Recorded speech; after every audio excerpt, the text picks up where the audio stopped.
Today's an exciting day for us. It's the day that we're releasing our roster to the public and talking about our esports initiative here at the U. A lot of people ask why esports at a university, and the answer is actually quite simple.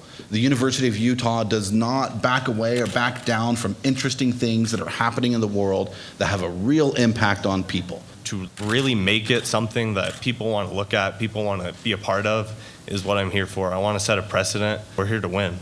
We're not here to mess around. We're not here to just play games. We're here to make sure that we make the U proud.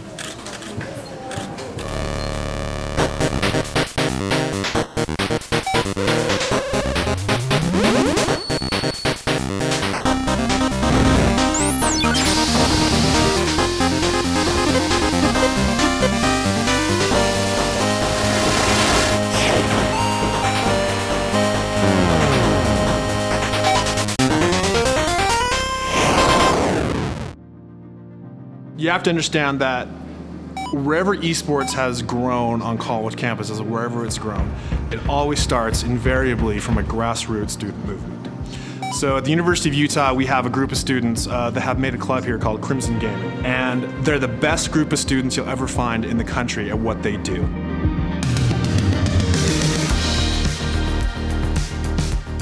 I think that the U is a great place for the EAE program and those interested in games, because we live in such an interesting culture of nerds.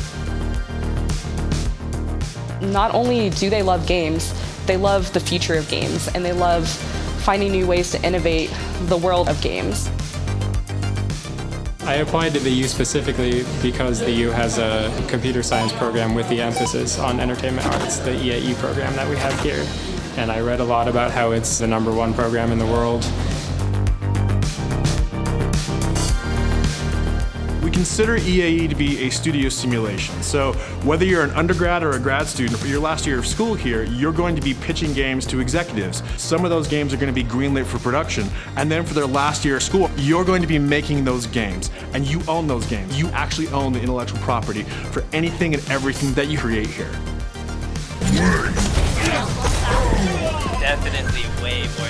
So as an EAE student, I love making games and I love playing them as well. You definitely have to have that passion if you want to be making the games, because it's a lot of hard work. I'm just so happy to be here at the U during this pioneering period for playing games and making games.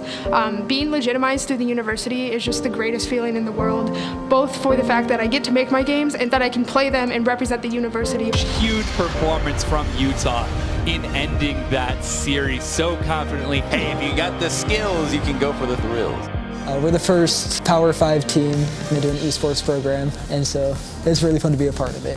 I think there's a level of respect for anyone who's doing something that they love, or the university that they love, or the team that they love. There's so many people nowadays who play video games, they watch Twitch streams, and they watch esports competitions of people playing those video games. I think it's possible in the future. It could be bigger than Utah football. To realize this is a fully international phenomenon and movement, I think it's incredible to be on top of that and to be leaders and trailblazing those efforts. This exists in the cord-cutting generation. You have audiences, in the case of the League of Legends World Championships, that exceeds the audience of the NBA Finals. It's the biggest audience that no one knows really exists. We're getting kids that never identify with their school via mainstream sports to identify with their school in ways they didn't before. This is the future of where the sports audience is going.